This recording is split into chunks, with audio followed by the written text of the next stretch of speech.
Just to start as an overview, particularly for anyone. Oh, wow. Okay. Before I go into this, I meant to mention this at first. We are recording this session. It may not necessarily be put up, but we will put up one of these just so others who did not attend can see. So just FYI, if that is an issue for anyone, feel free to stay off camera. But as an Should we also share that these are the grant guidelines we're walking through? So not necessarily to read, that you can consult the guidelines afterwards for all the text. Don't feel like you have to absorb it all today. Correct. Yes, thank you for saying that as well. These slides are a bit text heavy. So we also have up on our website a walkthrough that you can look through at your own leisure if you so choose. Okay, but yes, overview. So the Creative Schools Fund is in close alignment with the mission of the organization Ingenuity, which is to support increased access to high quality arts education so that every student in every grade across the district has access to quality arts education. The fund does this specifically through supporting teacher design programs that are taking place at a school level.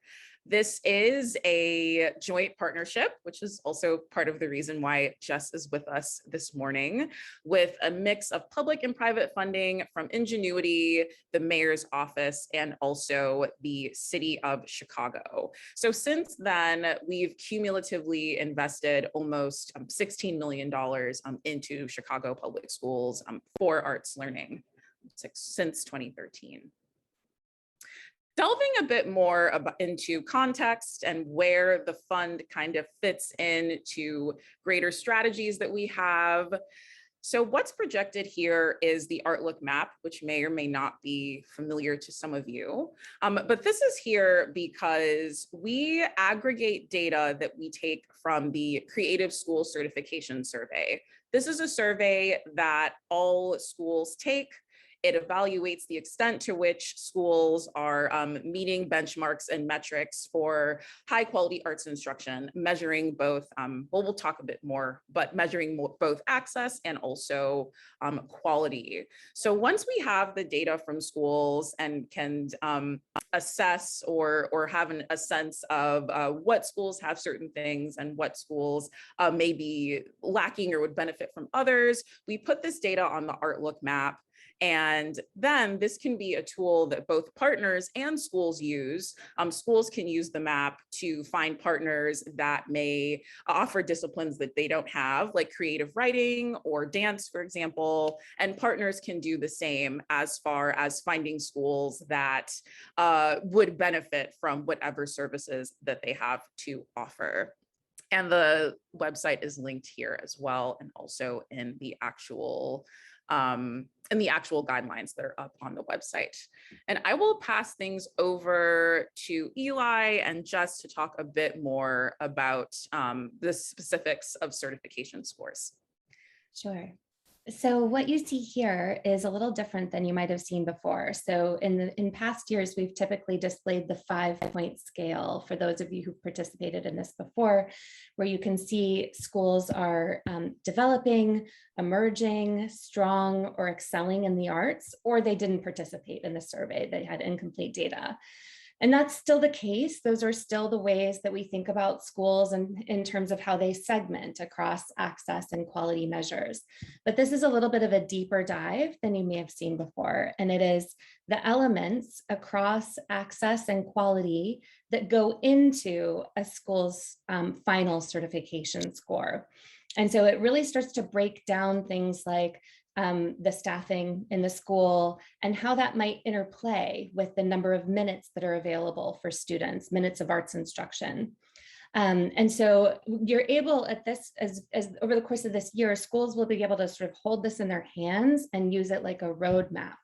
Where they can understand I'm at 100 minutes a week and the recommendation of the benchmark is 120 minutes for every elementary school student. If I can just grow my class time on arts instruction for every student by 20 minutes, I actually can improve my certification score and go from strong to excelling or up a level in that way. And the reason we share this with you although we don't have schools in the crowd tonight, but as partners, schools are going to be using this to determine what grant opportunities they're eligible for. And so they're able to make a case in their grant application about why the program they're proposing will actually move the needle on some element of these certification elements.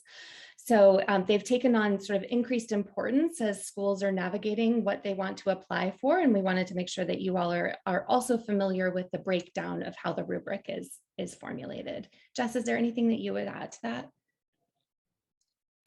I think you'll see, under the quality pieces where partnerships fit in, but that isn't necessarily the only opportunity for partners to impact a score. Obviously, things like disciplines in depth, community engagement. There's a lot of pieces that partners can come in and sort of help a school move up that score. It's a great add. Thank you. Can I ask a question about that slide? Is that possible, Elizabeth? Of course, yes, please.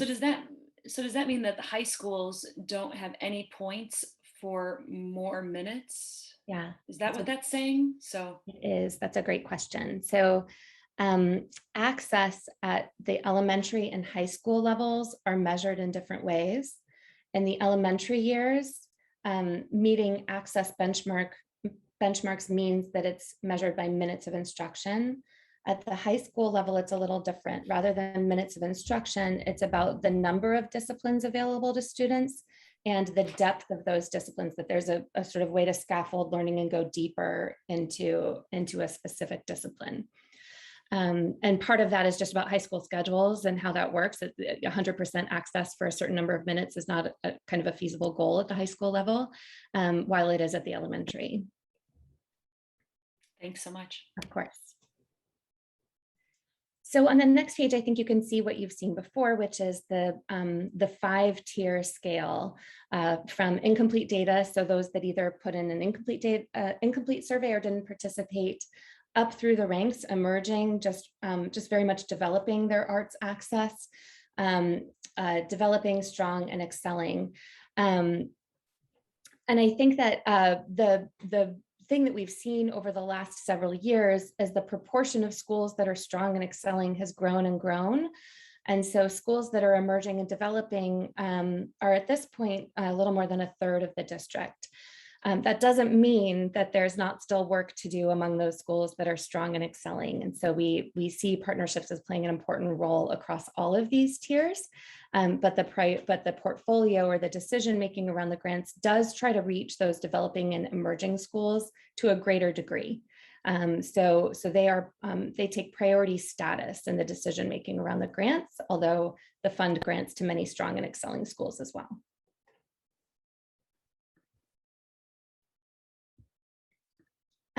Okay, so we are thinking about the Creative Schools Fund as part of this sort of 3-tiered approach this year and beyond. And so the Creative Schools Fund sort of holds steady. It's got some new strategies that we'll talk about later, but it holds steady as a school-based grant in response to teacher sort of assessment and then design around what's going to make a difference in their school's arts program. And it's offered through a competitive process. So all of that holds steady with some adjustments we'll talk about later. But there are also these other 2 strategies, Arts Essentials Fund and Creative Teachers Fund. So Jess, I wonder if you want to cover those. Yeah, so the Arts Essentials Fund is something that's been in place for a really long time now. Essentially, it is $1,000 that goes towards every school that completes the survey. So as soon as a school completes that survey, that automatically gives them that $1,000. It's a little bit of a carrot and stick, so we can make sure we're incentivizing people to fill out this survey so we can actually collect this data and measure the arts in each school. And though that $1,000 goes specifically towards art materials and supplies for arts courses at the school. The Creative Teachers Fund, which is a very brand new thing that is still being finalized to a certain extent and will be implemented. Some pieces will start to be implemented this year and move into next year as well. And this is a fund that is specifically for arts teachers. And this will allow for them to get, for those of you who do not know, the district has been working for years to integrate a curriculum. That curriculum is called Skyline. And essentially we will provide grants for schools that, for arts teachers at schools that want that Skyline integration, some professional learning for that, and then some foundational professional learning, and then some more nuanced instructional coaching for individual teachers. So those supports are really meant to be specifically geared towards individual teachers, whereas you've probably seen in the past with Creative Schools Fund, those of you who've been awarded them with a school before, that you're working very specifically with the arts liaison in the school itself. Perfect. I have So a let's- question about the Creative Teachers Fund, if I may. Of course. Would it be helpful for our organizations to attend any of those, or are they solely for teachers? For our teaching artists, for example. So right now they are going to be specifically for CPS teachers. Okay. That is something for us to sort of certainly take back and noodle on a little bit, hearing that need. Yeah, I think our teaching artists would eventually like to have that maybe in the future. Thanks. It's a great point. So from here forward, we're going to talk about the sort of teal box. What color is that, artists? The Creative Schools Fund. So let's zero in on the strategies for this year. There are some additions. So, and a shift in language. And so what many of you will have known in the past as grants that involve partnerships, we're now calling residencies and student learning experiences. This is a category of funding that actually requires partnership with an arts organization, a teaching artist, or a community-based organization. Needs to be focused on the arts. But it can include a residency where a TA is offering a program over a course of weeks at the school. Also can include field trips should they be allowed by policy, CPS policy, teacher professional learning. So it's very much kind of what you would think of as a residency, a traditional residency package, although we're also looking for creative ideas about how that partnership would unfold.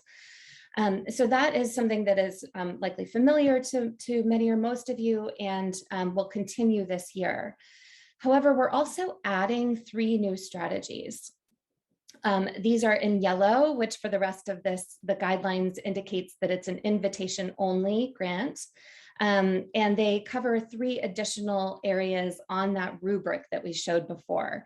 So the first is minutes of instruction. That's for elementary schools who have staff enough in the building to offer the benchmark minutes, but their master schedule doesn't yet reflect that they have met the benchmark. They're at 100 minutes or 80 minutes, even though they've got a staff person for every 350 students and should be able to get into the benchmark arena. Those are going to be offered this fall, and they are limited to schools that meet that very specific criteria. And those grants do not typically involve partnership. They're fairly prescriptive in how they are implemented. There are 2 additional opportunities that are not available this fall, but are intended to be launched in the spring or the following fall. One is dedicated art spaces, which is primarily capital grants looking at improving or expanding the art spaces available for students in schools. And the other is a high school grant around disciplines in depth to add a new discipline in the school, to build a new course or curriculum, to basically make some movement on that disciplines in depth indicator. A flag for all of you is that the dedicated art spaces and the disciplines in depth can also include partnerships. So for example, we have seen grants where a school has put in a new sound and lighting system for their theater, and then worked with a theater company to stand up a stage crew among their students and train teachers on how to use the system going forward. That's just one example of many.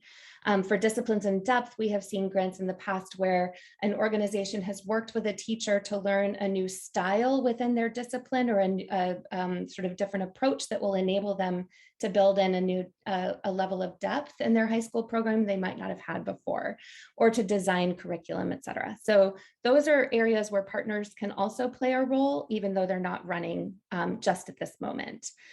So that's a lot of new information. Let me just pause quickly. We're not going to go into these 3 yellow areas in depth today. So, so let me just see, do you have any questions about those right now?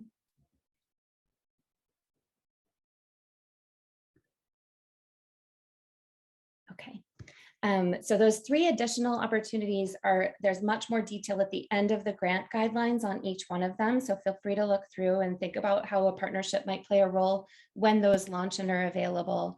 I will say that we are also increasing the funding dedicated to the Creative Schools Fund this year.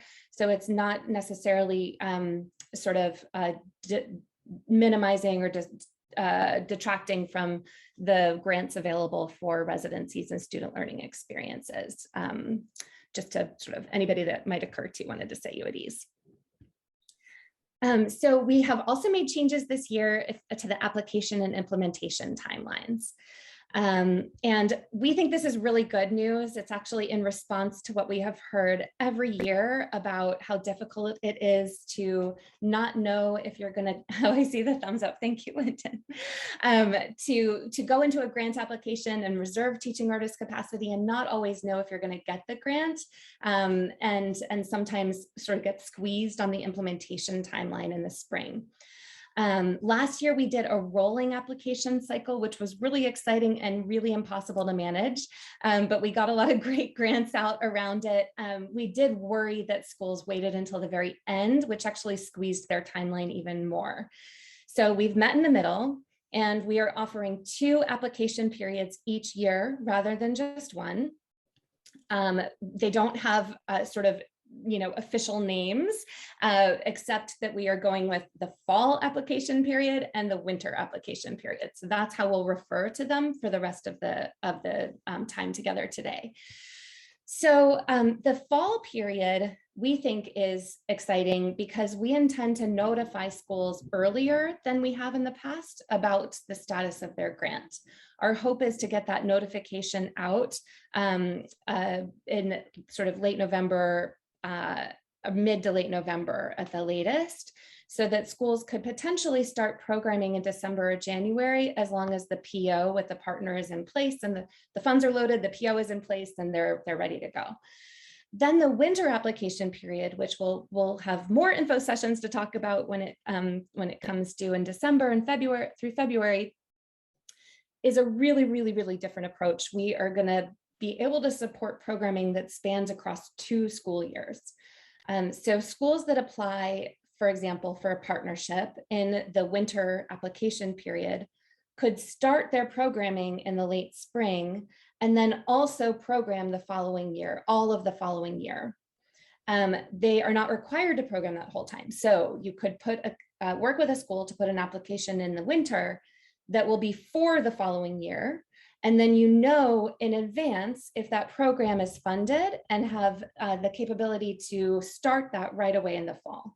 So it really extends the available timeline for partnerships supported through the grants in a way that we weren't able to do in the past. So we're really excited about that. Some of these other areas like art spaces and disciplines in depth specify that it has to be planning in the spring and then implementation the next year. For partnership residencies, it can be programming or planning in the spring and then implementation the next year. Are there any questions about that before we keep going? Wonderful. Thank you for listening to all the arts organizations on this, because it's just so great. Thank you. I'm so glad. We're really excited about it too. And honestly, we were never able to do it before because of funding timelines in terms of what was available. And through the partnership with CPS and the mayor's office that are contributing these sustainable funds year over year, we've been able to open this up for the first time. So it's really exciting. So we thank our partners for digging into this with us in this way. Okay, well, I'll pass back to you. Hey. So in addition to those updates, there are some updates with application and spending limits as well. As has been the case in years past, it is still primarily the arts liaison who from the school level is leading this process, which means that they're also the one who determines when and how often a school will submit an application. And applications must be submitted by the arts liaison to be considered for funding.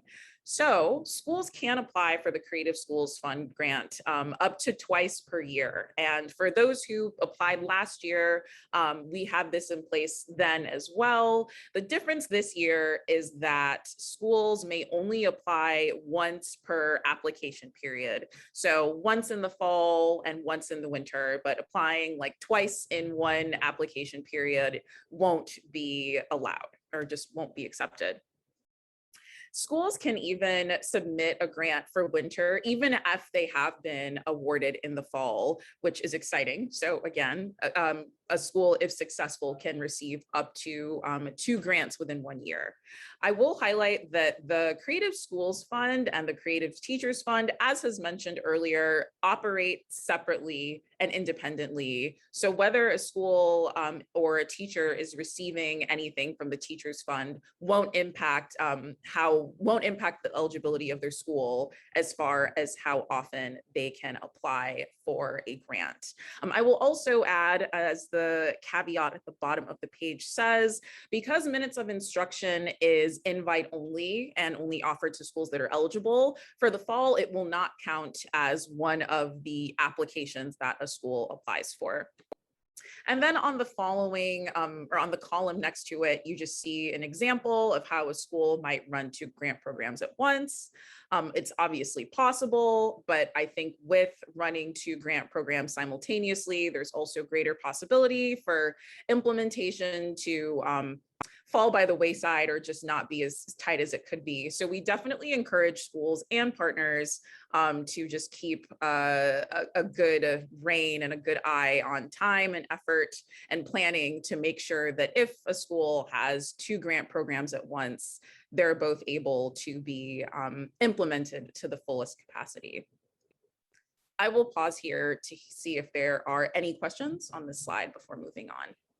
Ola, is that correct that the winter application is going to be $20,000 and then the fall application is $10,000? As far as She's looking at the example. Oh, I see. Yeah. I see. It's by strategy. So Yeah. residency grants are up to $10,000. Dedicated art spaces, because their capital grants have a little bit higher total grant size. Yes. So the arts residencies for the Creative Schools Fund grant will be $10,000 for the fall and $10,000 for the winter. We believe so. We'll just Okay. check that. That's a good question because we're looking at a year-long program rather than a semester. So we'll just gut check that. But yes, that's the intention right now.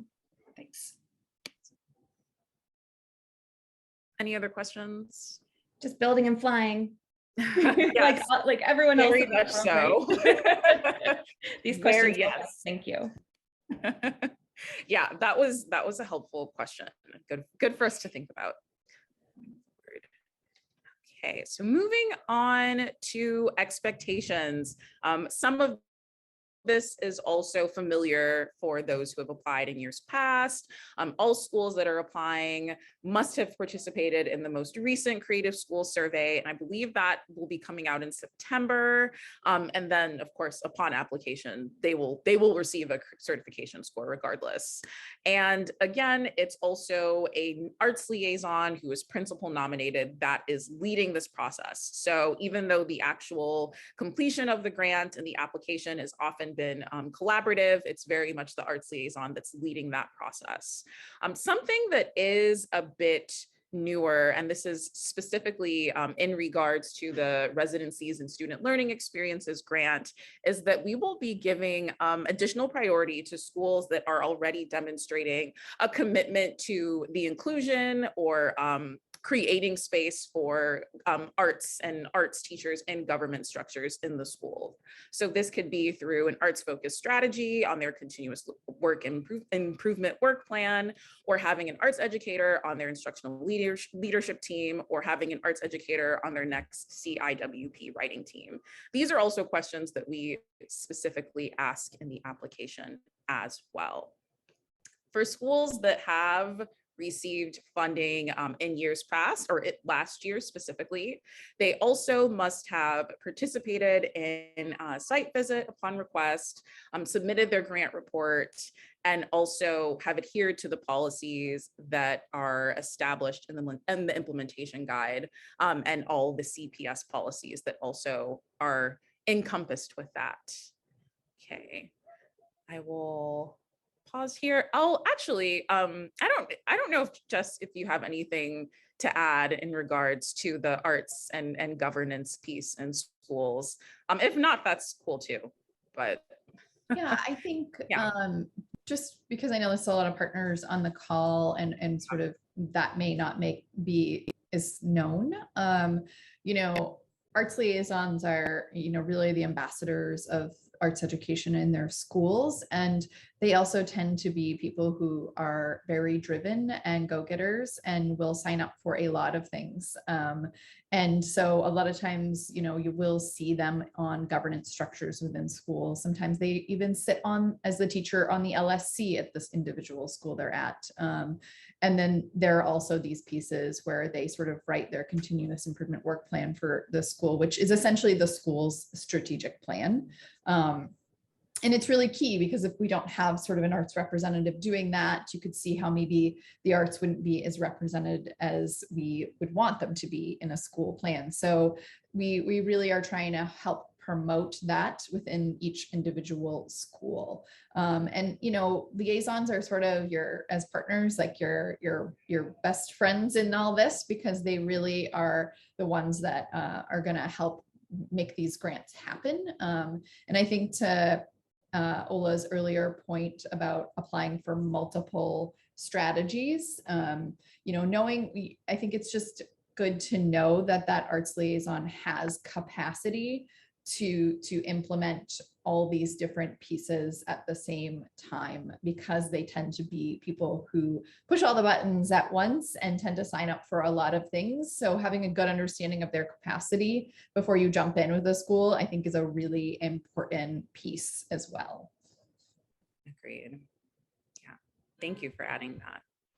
I had a quick question. I think you said that the updated report of school scores from the survey will be released in September. Was that correct?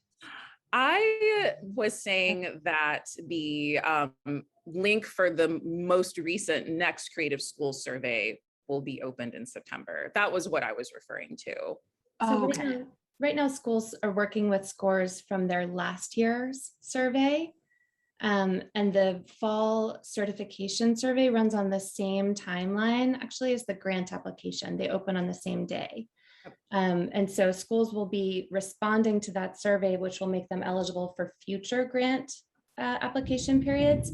But for this one, last year's certification is what makes them eligible to participate. Okay. And by last year, you mean 2019 to 2020?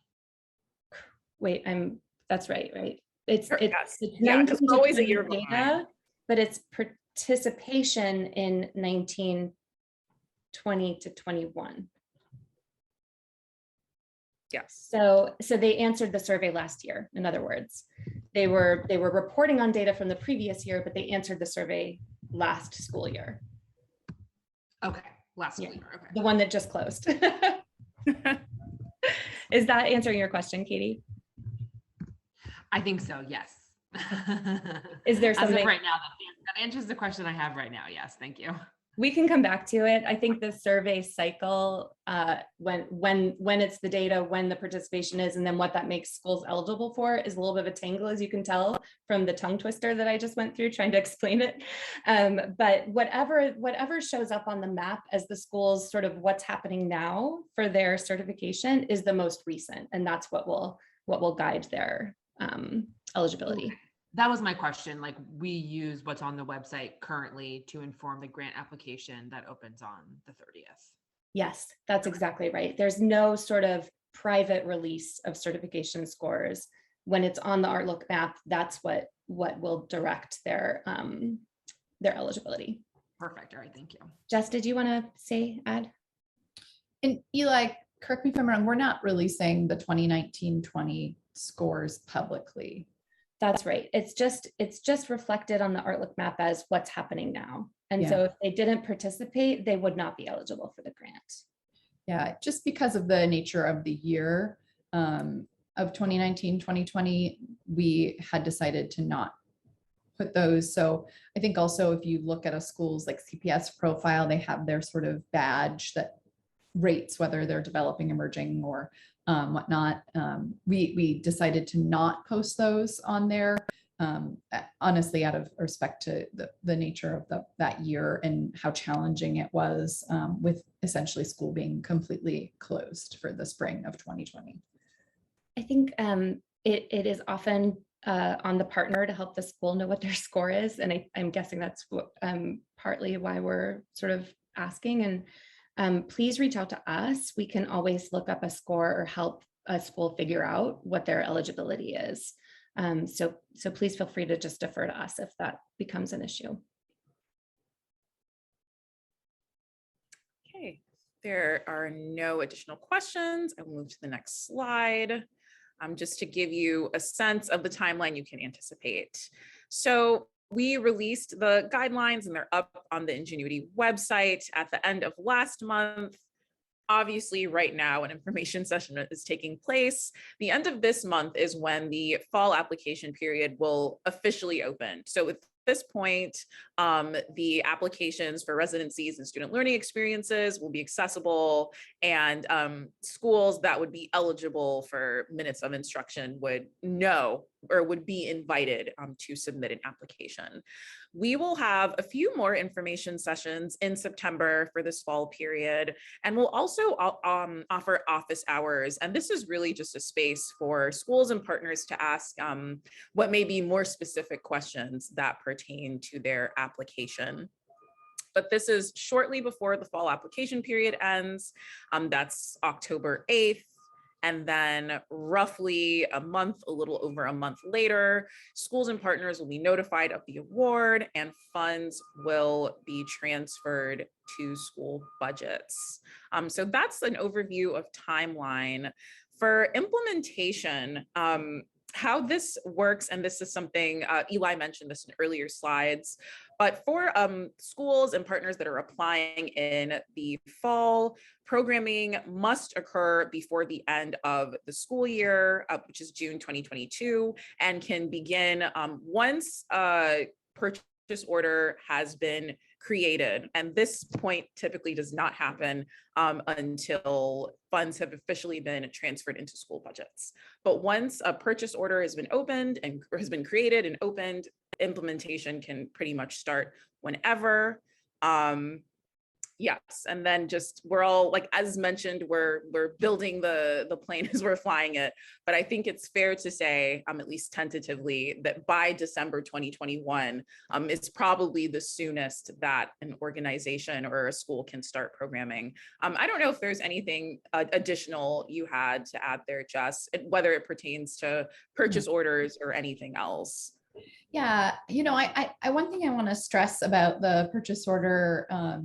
I don't see anyone on here that I've had a lot of back and forth with over the past year or so, but, CPS procurement, I understand the challenges of working with them and that it can be a lot to handle. And, they're currently working to update every single vendor's information within their system, and it's called a yearly supplier attestation. And what that is procurement sort of asking to have vendors update their insurance, their maybe possibly background checks, all their tax information. And they are asking this on a sort of a rolling basis. It's not necessarily that you will I can't tell you when you'll be asked. I don't know. But it will be something yearly. And so it is incredibly important that if you are an active CPS vendor, that you update your information in your iSupplier account and make sure that whoever it is at your organization that handles that type of information is listed as the primary contact, because you will get an email from purchasing at cps.edu asking you to fill this information out. And unfortunately, I've watched a ton of partners go inactive last year because they never got that email from purchasing. And once the fiscal year ends for us, it is incredibly challenging for us to get you paid if you are no longer an active vendor. And if you don't have a purchase order opened beforehand and you've already started delivering services, then it can be almost impossible for us to get a partner paid. So it is incredibly important that before you ever begin any services, that you have a purchase order in place. It is essentially your contract with CPS. And it is really to safeguard you more than anything else to make sure you get paid. I hate, and it breaks my heart when my hands are tied and I can't get a partner paid when something like that happens. So it is incredibly important that you make sure that that PO is open and you work closely with the school to make sure that they are doing the pieces on their side. One thing that we're going to do this year is to make sure to copy school clerks who, if you've worked with any school, you may have already worked with their clerk. They are sort of the key holders of the budget and purchasing at their school, and they are amazing, wonderful people. And it's just really important that they know what's going on. And so we are going to make sure that they are copied on all budgetary information so that you can be sure to know they're your point person at the school to get a purchase order open, to get stuff invoiced, and to make sure the school is receipting on their end so that you can make sure you're getting paid. We hate to give out a grant and then in the end, somehow someone doesn't get paid. That's just an awful thing, especially in this moment in time. So just stressing that importance of making sure that PO is open is just, something really, really key. Thank you. Yes. Please wait until a PO is open to implement programming, basically. Additional things. Oh, sorry, go ahead. Oh, I'm sorry. I just had a quick question on that part. And if this is better in email form, because I understand it might be somewhat specific, but CYSO has partnerships that are longstanding and typically start at the beginning of the school year with the purchase order. But then if a school is awarded a grant, would they be able to apply it to an existing purchase order? Because it looks to me as like it's pretty clear on this page that grant activities can't start until mid-November, but typically we start right at the beginning of the school year. Can you speak to that a little bit, please? Yeah, so you do have to have that purchase order open. Essentially, when a school is given a Creative Schools Fund grant, the funds sit within the Department of Arts Education's budget. And one thing that we worked with Ingenuity and the mayor's office funds and our funds was to sort of align the grants to the specific fund timing, because each one has its own timing, unfortunately, which makes it a real challenge, which is the challenge we've always had with getting funds out sooner. So we've sort of realigned things so that way our department, as soon as we have the award notifications go out in November, can then immediately push those funds out to the school. Once the funds are actually loaded within the school's budget, which I'm really hoping we'll be able to do by mid-November, beginning of December, and then that purchase order can be opened and programming can begin, but not until the funds have actually been loaded into the school's budget. We can't do a reimbursement piece at CPS. They will get rejected if that's already, if you're already an actual vendor in the system. So Jess, it has to be a new purchase order for the grant. It can't go against an existing purchase order. Correct. Yes, because it will have to come specifically from the budget line that we drop the funds into that school's budget. Thank you for that. So there's no programming can be paid for by the grant until mid-November at the earliest. Okay. Yeah. Until next year. Yeah. Until next year when we apply in the winter. Okay. Thank you. Exactly. Yeah. And I think I saw that Lindsay has a question as well. think Lyndon. Yeah, Lyndon. Hi. Oh, I'm so sorry, Lyndon. You're totally good. So would the arts liaisons application be the same for the fall and the winter? Are they different questions? Could they apply with the same arts organization, or should we encourage them to apply for different organizations? That's a great question. I think it can be the same organization. There's no priority in one way or another, in one direction or another. So it can be different, it can be the same. The application may adjust in some small ways based on what we learn from running it this fall. And we are going to have a slightly different approach to the budget in the winter because it goes across school years. We'll need to know exactly what funds are required for each semester of programming in order to load them appropriately within the CPS system. But those are we don't anticipate major differences between the fall application period and the winter application period, application format, questions, content, et cetera, for residencies. Thanks. And then following up with that, I love how Ingenuity gives the feedback after the application. If our arts liaison comes to you in the fall, if they don't necessarily win the fall, can they also get that feedback to reapply for the winter? Same model. Right, Ola? Yeah, we will definitely. Yes, I absolutely think so. Great. Absolutely. Thanks. I know there are other folks with hands raised. I cannot see who. Oh, Leslie but- has her hand raised. I can help you with that part.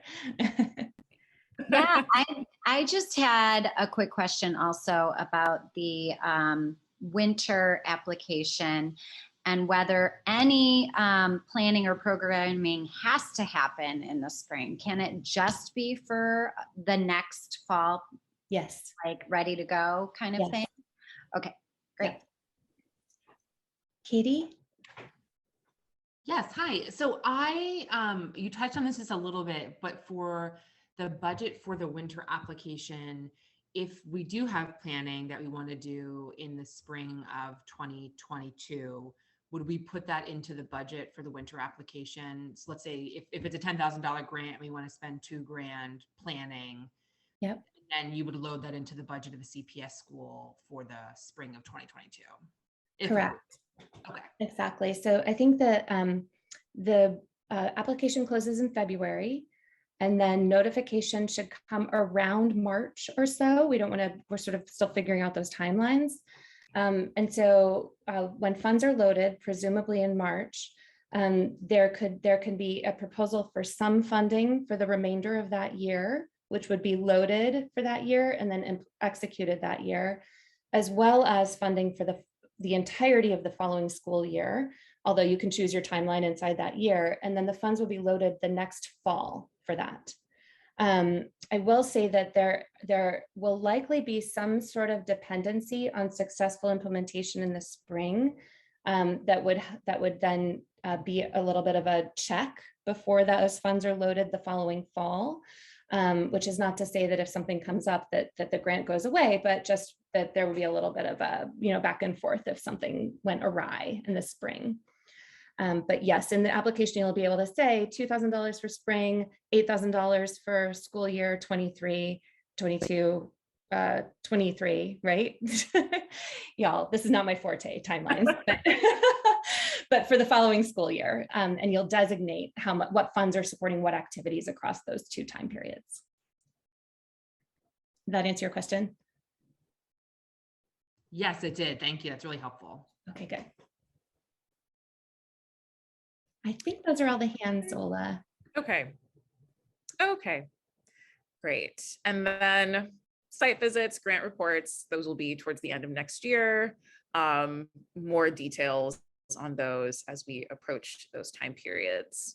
So right now, we're just going to delve a bit closer into the residencies and student learning experiences category, which, as mentioned, one can apply both in fall and winter. And I think compared to all of our other strategies, this is the one that is likely most familiar and most in line with how the fund has operated in the past. The purpose and goal of residencies and student learning experiences is to enable arts teachers to collaborate with partner organizations that fill gaps in arts instruction, build community through the arts, deepen arts quality, and or advance justice through the arts. These are all categories that one can choose, and I will talk about that a bit more in the next slide. The obvious prerequisite with this application is that all grantees and potential grantees must partner with an active CPS vendor. All schools that complete the certification survey are eligible for this opportunity. We will say that we will prioritize schools that currently have limited partnerships and art staffing. And that's a place, again, to mention ArtLook, where partners can particularly look if they don't have an idea yet of schools they want to work with. They can certainly look for schools or be mindful of schools that may not have as many partnerships. And in a similar vein, grants will continue to target schools who are scored as developing or emerging for their certification score. And this is priority that we've done in the past as well, so a continuation of that. The grant reward is up to $10,000 as in years past, and what we will cover and what we will fund are residencies and payments to art partners for them, field trips. There will be a caveat there that I will discuss in the next slide, professional learning, and then other relevant services, supplies, and of course, teacher extended day pay. This grant does not fund any student instruction that is happening outside of school hours. So we don't fund after school programming. We do fund, of course, any consulting or professional learning that is taking place outside of school hours, but just nothing that is student facing. And then grants also cannot replace any instruction from a certified or endorsed arts teacher, nor can it be used to offset or reduce their hours. I will pause here if there are any questions. I think most of this information is fairly familiar, at least to the group that's here. Okay, getting a bit more into these goals. These are all goals that, if one has applied in previous years, may look familiar. This year, we are requiring schools to select at least one. There's certainly the option of selecting multiple, but selecting at least one and really making sure that their arts project has a clear arts focus, or that their grant project has a clear arts focus. To some degree, there's often arts integration and the blending of arts with other subjects, which is awesome and something that we love to see, but that arts piece just has to be really critical and the focus of these grants. So with the categories we have here, we'll start with fill gaps in instruction. This is one that is meant to leverage partnerships in order to either fill a gap as far as a discipline not being offered at a school, or to provide more depth to an existing discipline that may not have advanced levels, for example.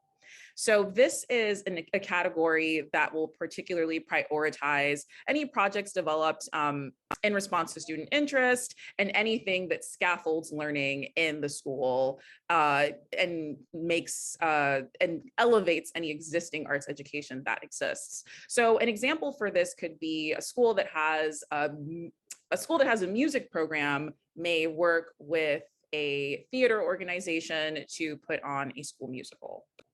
For example, with building community through the arts, this is a category, this one, as well as deepen arts quality and advance justice through the arts. Those three are categories and goals that we leveraged and first introduced last year, and we're kind of just building off of that momentum of really prioritizing these things for the fund. But for building community through the arts, this is leveraging the arts to connect, celebrate, and reunite school communities and unite school communities. And this is an area that would be great for school-wide projects, anything that goes across grade bands, and also any projects that center or focus on social emotional learning as a gain.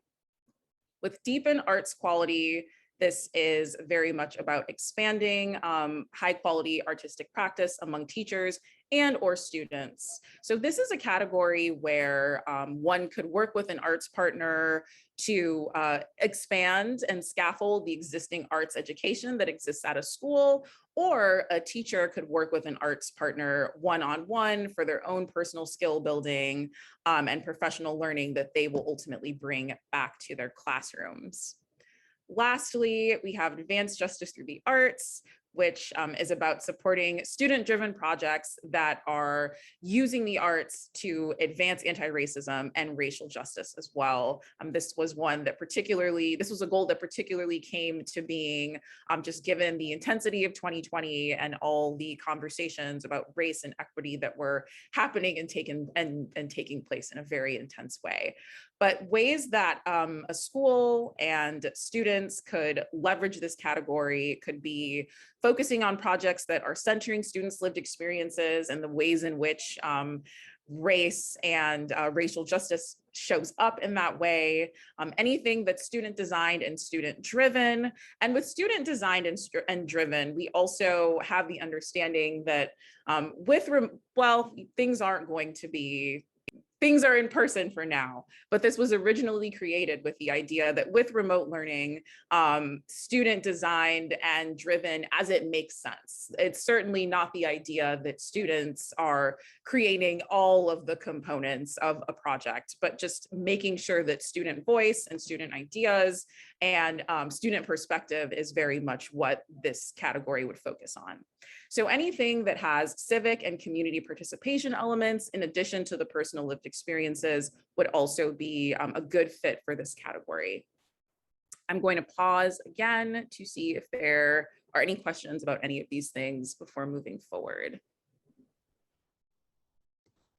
No? Oh, go ahead. Did someone raise their hand? I feel bad. I have a quick question. Sure.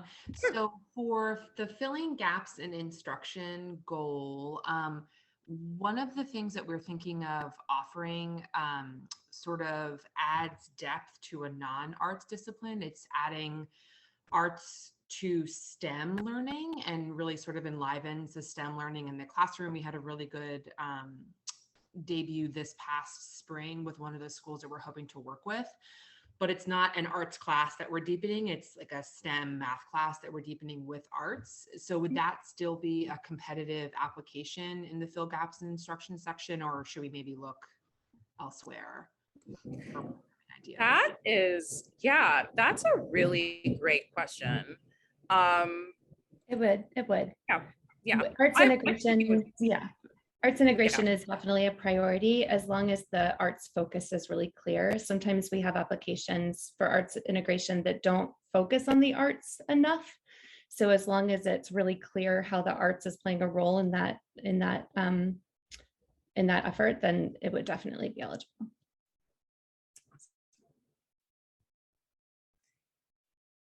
Any other questions in regards to this slide? Okay. We'll keep going. We've added some additional considerations, particularly for schools that have been funded by the Creative Schools Fund in years past. We're not integrating or instating any kind of limit or saying that, or we're not saying that schools can't apply multiple years in a row, but we just want to also consider ways in which year after year, scaffolding is happening and progress is being built with sustained partnerships. There's something that we're happy to support, and we recognize the potential for long-term gains. But with that in mind, there will be an application question that specifically asks schools that have received a partnership grant with the same vendor specifically to just clarify whether they will work with the same group of students and build off of last year's progress, whether they'll be working with different students, but intentionally adding something new or deepening something that already exists. They may choose whether they're not working with the same students, but they're using teacher feedback and engagement and last year's experiences to build something new. And then also they can indicate if they also have teaching artists and teachers in the school in a community of practice where there's space to reflect on student engagement, teaching approaches, and what has been learned in past years. So this is something just to keep in mind for those who plan to work with schools that they've worked with last year specifically. Can I just And this add? is, yes, please, please.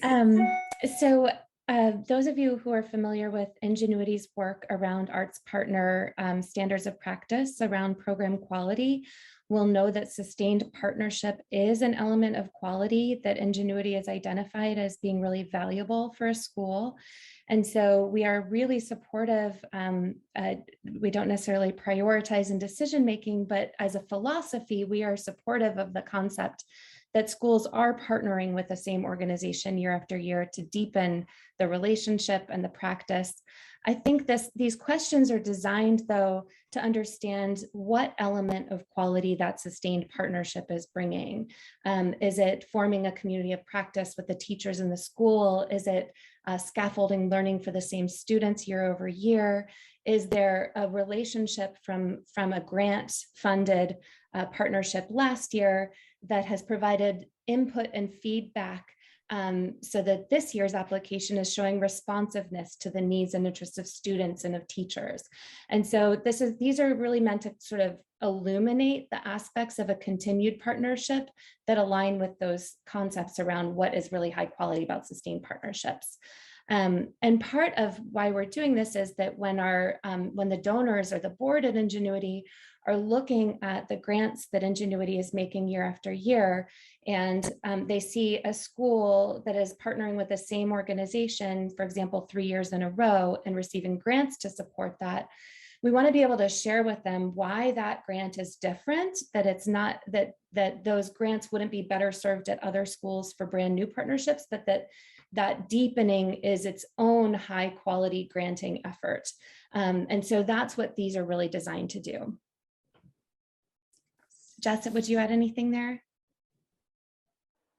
No, I think that covers it. I think, the piece that Eli just spoke about with their board reviewing these, I think there's always like a wondering of, can the school at a certain point fund this, as opposed to just always it being the Creative Schools Fund. So I think, these are intended to sort of really have a better understanding of that piece. And I think it'll illuminate and bring some important information to all of us. Are there questions about that piece? Because it is new this year.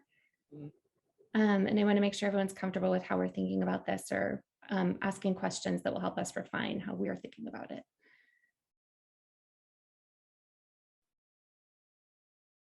Okay. Okay.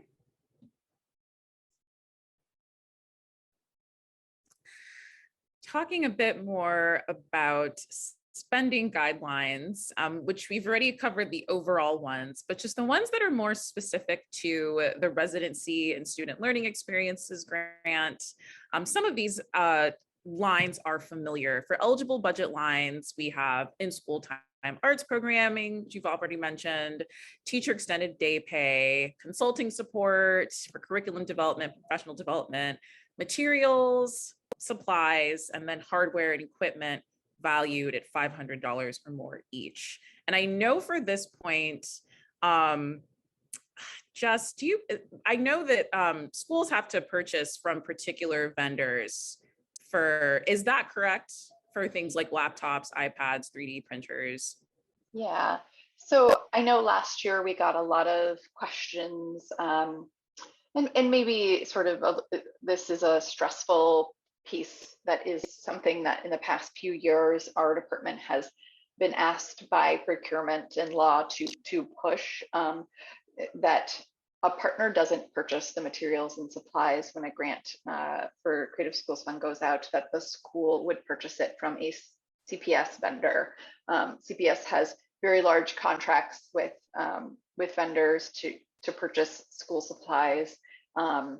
And we are essentially required to use those vendors that we have those contracts with. If you as an arts partner were then to go with your group, with the PO that you had opened with the school, purchase supplies underneath that from someone else, it's considered stringing, and it's like an illegal, weird thing, and that we've been told to sort of try to stop. And no one's like, we know that it's not something that anyone's doing purposefully. It's just a thing that has been noticed, and we've been asked to sort of try to minimize that risk for anybody involved that could happen. The other piece of this is that any laptops or computer stuff, they have to be purchased through Apple or another vendor that we work with that supplies those. We cannot go to, even though we have like a relationship with Best Buy and they are a vendor, we can't actually purchase those things from them. They will be stopped by the procurement office and buyers, and they have to be purchased through the folks we have the contracts with that are specifically for those pieces. So it can be a little tricky for a school. And this is another reason why we are now including school clerks in the communication when we send out budgeting information, because they know these things and they will help schools better navigate the purchasing of supplies.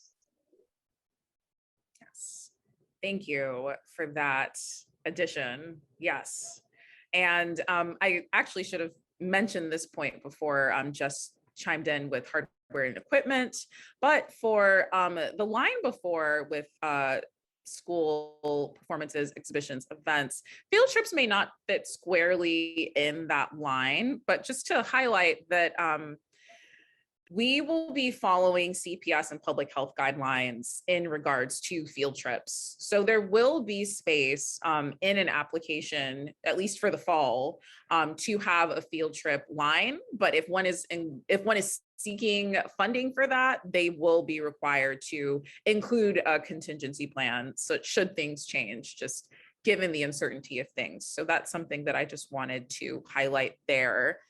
But as far as spending limits, so things we can't fund, this has already been mentioned, but arts teacher salary, oh yes, arts partner software, yes. So these next few points, I think if you could speak to these as well, Jess, as far as just software that requires login, and then murals and facilities and what must be in place before we can fund that as well. That would be great. Yeah, before I jump into that, I just wanted to make sure that it's really clear that if you have like proprietary like materials, or with the Ignition being on here, CPS may not have like a glass vendor, and the supplies may need to be purchased for your program by you, and that's a different scenario than, say, buying construction paper and glue and pencils and all that stuff that CPS certainly has vendors for. So if you have very specific materials that you need to provide, then yes, that is something that would be part of the spending in your purchase order. In regards to software, and we've seen a bunch of partners, have these platforms that they've developed, and this is a little bit tricky because of a new law for student online protection called SOPA that went into place at the beginning of July. And essentially, any software that has any student login to it at all whatsoever was sort of stopped in its tracks and needed to run through a law and IT review, and essentially get a contract in place about data sharing and student collection information with the CPS law department before that platform could ever be used. There have been now, I think they're on their third request for quality proposals, which essentially is a large call to anyone who wants, that's a public call, anyone who wants to put their technology services through that review process and then get a contract in place with law can do that. I will say it's a long process. And if you apply for a grant now thinking you will get your IT software approved in time this year to work in a school, that's probably incredibly unlikely, which is why we sort of have said that it's not something that can be part of this anymore, because we've seen too many folks get stuck as they are trying to get something like this approved. Because this is a new law, there is an incredible backlog in the law and IT departments to get these reviewed. And so it's not something we would recommend that a partner try to get through the system at this point and then try to use in this year. If you have more questions about it, I'm happy to sort of talk offline with anyone and then direct you to the right folks. And there's certainly some landing pages on the CPS website that speak specifically about SOPA. In regards to mosaics and murals and any sort of permanent modifications to schools, those do need to be approved by the CPS facilities and capital construction team. And that has to do with sort of some of its safety. We want to make sure that you're not putting something on drilling into a wall that could have asbestos or any other sort of harmful materials. And some of that is also, if a school happens to have a renovation planned later on down the line, we would hate to then have to destroy the piece of art, which we've seen too many times. Folks on our team are currently working to catalog every piece of art in the district and have a better understanding of that work and to implement better strategies to have murals and mosaics in place. And so they are a little bit complicated to get through the door. We recommend that you make sure you give yourself lots of lead time with these. They do before anything is ever painted or any purchase order is ever opened. They do need to be approved by all those parties involved, and they actually need, the vendor needs to have a contract in place with law to make any type of modification like that onto a CPS building. Thank you for detailing that. And as just mentioned, feel free to email her personally, since this is a bit of an intricate process. So there may be additional questions that come to mind. In addition to those spending limits, we also maintain that 70% of any program budget should be dedicated to services from an arts partner, and up to 30% can be non-spending categories.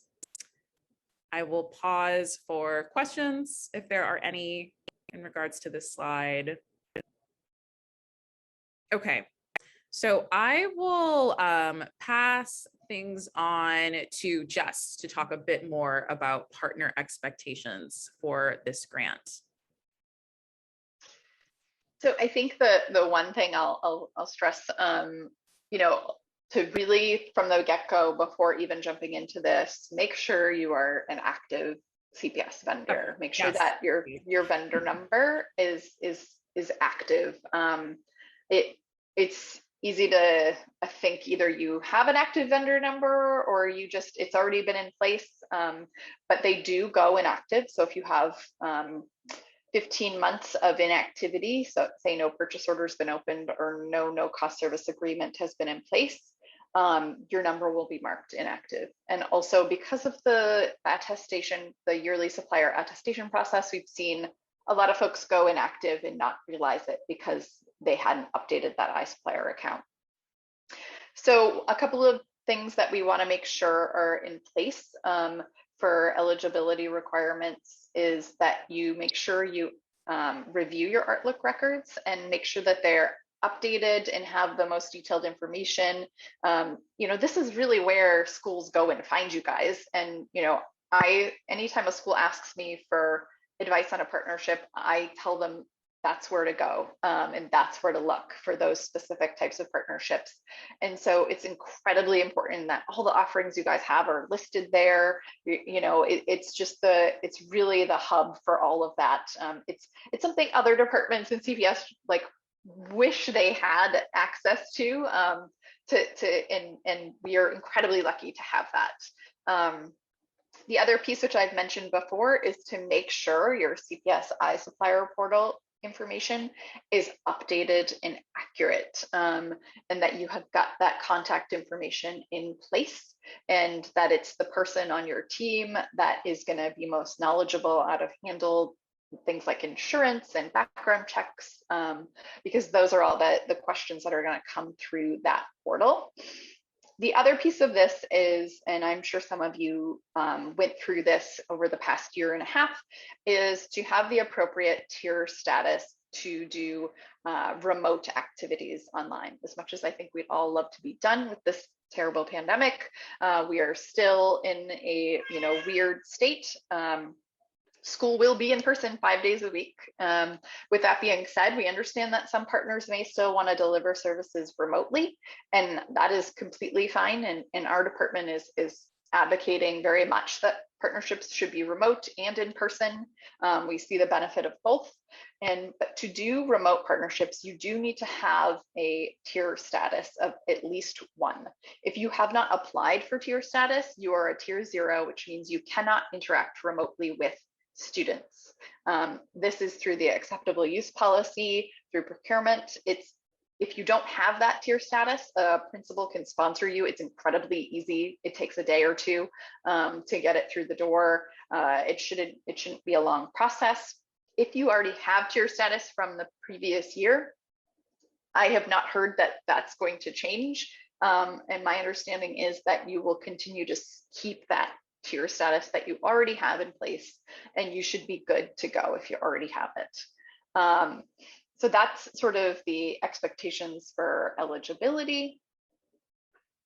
Regarding application limits, the Creative Schools Fund will not support more than 15 applications with a single arts partner for each cycle. So some of this is also because some arts partners, if you do not have that, if you were not designated as a strategic source vendor through the arts partner RFQ, there is a spending limit that you have across the district. So that's something to keep in mind, and something we want to be mindful of, and also just have a balanced portfolio from our end. I don't know if Eli, there's anything you would add to that. No, nothing. That's great. Regarding expectations during the grant. So essentially, we mentioned this a little bit before, but you really want to start by quoting the school for the services represented in the grant. So, we, as Ola pointed out earlier, there are specific budgeting lines. It's really important that whatever's in the application sort of matches whatever's going to be quoted by the partner. And then once that quote is given to the school clerk, essentially, they're going to open that purchase order. And that's when actual grant activities can begin once you know that purchase order is opened. I always recommend that when a school gives their quote, and they are asking that purchase order to be opened, make sure you ask for a copy of it, and make sure you have your own PDF version of that purchase order. It's really important that you have that number, that purchase order number, when you invoice. If you do not have that purchase order number to invoice, it's as if the accounts payable system will just sort of not know what to do, and they just sort of don't pay you.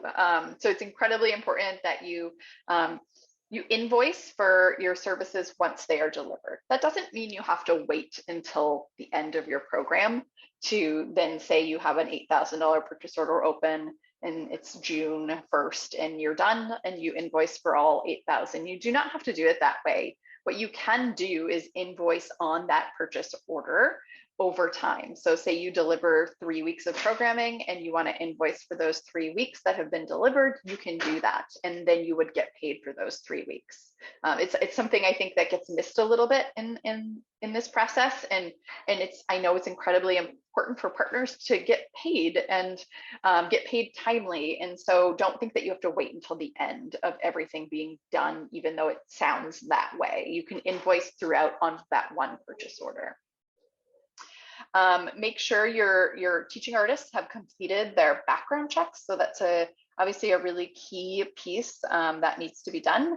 And if you have questions about whether someone on your team has an up-to-date background check, you can email backgroundchecks@cps.edu and they will be able to give you that sort of more nuanced information. My understanding, just to give everyone a heads up, is that there's a little bit of a backlog at Accurate Biometrics for people getting background checked, and it's taking about a 2 to 3 week turnaround time. So if you need folks to get background checked, I would get them in the door, as soon as possible. Essentially, what else do we have here? Following procedures for CPS facilities approval. So this is what we talked about a little bit earlier regarding any murals and mosaics. Nothing should be done to a CPS building without proper approvals in place. And in the past, we have sort of withheld funds until those approvals are in place. And we're still on our side noodling whether we will push funds out sooner or a portion of for planning. And then sort of the other portion for the actual implementation of a mural on a school wall, similar to what Eli spoke about earlier. If you're really detailed in your plan and your budget, we can be sure to get like planning funds out sooner so that folks aren't just not getting paid until the actual mural is in place. And again, with ITS approval for any software, and I would really encourage folks who have software that they want to use to really read through that SOFA language. It's complex and it's challenging. I still don't have my head wrapped around it fully. And other than that, really complying with any CPS vendor policies and protocols that are in place. Looks like Leslie has a question.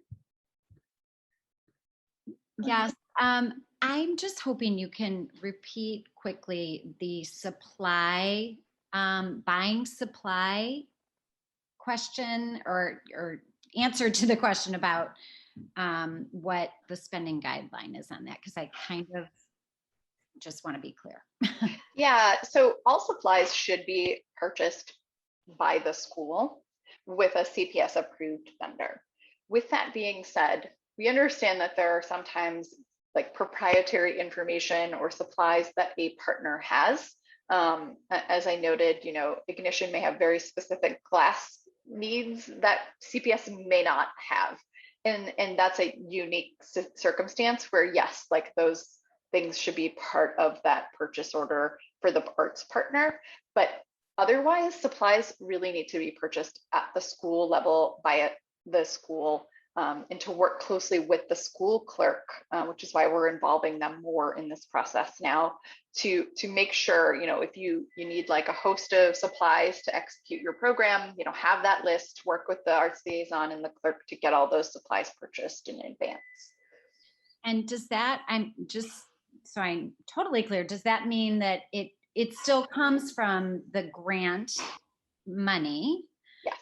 But so it's not expected to come from like the school's budget?